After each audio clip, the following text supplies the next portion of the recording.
Hello, my loves. Hello, beautiful people. It is the new year. We are creating all these new habits, and it is so stressful. So, before we get into this video, I want you guys to put down in the comments below, what is the hardest part about goal setting for you? Is it the fact of finding what your goals actually are going to be, following through with your goals, or seeing the results to keep you pushing to do your goals? Now, before we get into goal setting for the new year, I need you to ask yourself the question of, what is your habit loop? What are things that you do on a daily basis, and why are you continuing to do these things if they are not benefiting you in the way that you're looking for them to benefit you? Because honestly, let's face it, if you had a goal of just getting up and doing 20 minutes of walking every day, but somehow you find yourself sitting on your cell phone scrolling instead, you do it for a reason. You do it because you get enjoyment on your phone from looking at TikTok or Facebook, or you love seeing people like your posts that you post. So the first one we're going to talk about is the cue. This is the initial stage where an event that reoccurringly happens and your brain automatically triggers you to react. You haven't reacted yet, but your brain is telling you to do so. So prime example, if we're going back to the cell phone thing, you're sitting at your desk, your phone lights up, there's a notification, your mind automatically tells you to pick up your phone to see, what is this notification for? That is an established habit because your subconscious is already telling you what to do before you even really think about it. And then next comes the routine. This is where you actively do the behavior. You pick up your phone to look at the notification because you've gotten that cue to do so. And then the last one is reward. This is where you've acknowledged what has happened on your phone, you've read the notification, and now you're receiving some sort of gratification given back to you because of what you read. And because it gave pleasure to you, it just only reinforces that same behavior. So now you find yourself every single time your phone lights up, you're picking up your phone to see what it is because you're looking for that same reward or gratification. But what you don't realize when you do things like that, you are creating a habit. You find yourself picking up your phone sometimes when there's nothing on your phone. There isn't even a ring. But just the fact of, I haven't held my phone in the last 5 minutes. I haven't opened my lock screen. And you didn't even get a notification. It's just that now you have created this behavior where you're continuously checking your phone. So I want you to put in perspective, even if it's outside of you checking your phone, whatever it is that you are continuously doing over and over again, I want you to think about your cue, your routine, and the reward of why you keep doing it and reproducing the same behavior. Real quick, we're going to get into some sciencey stuff, but your frontal lobe is highly active, and this helps you make a lot of calculations just for you to operate in everyday life. And what your brain starts to do over time is it associates your thoughts, your emotions, and your motor movements with certain behaviors. So when you continue to do something over and over again, that same behavior with that same emotion, with that same thought process, it's less time for your brain to actually think of what to do because it's done it so many times. It's like a motor memory. So at this point, you're literally etching whatever the behavior is into your brain.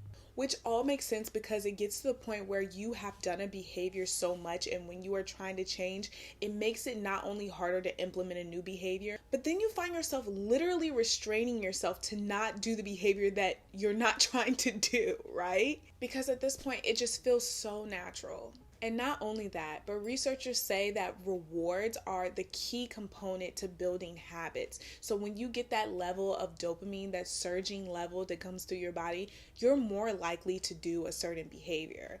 So prime example, if you are trying to start working out again, it's been a while since you've done so, you're not seeing the results automatically. And when you're not seeing the results automatically, that means your dopamine levels are probably low. You are not getting the reward fast enough as you would if you just sat down and ate that burger that you still liked instead of eating the salad. So just be mindful that when you are trying to implement new habits, you are looking for something that's going to produce some sort of reward. I also want you guys to keep in mind, according to Charles Duhigg, he says that rewards are not enough to push you forward to complete a habit. It goes hand in hand where you still need to make sure that you are implementing to the routine, because as we talked about before, motor movement or motor skills of doing the same behavior over and over repeatedly until it's etched in your subconsciousness is just as important.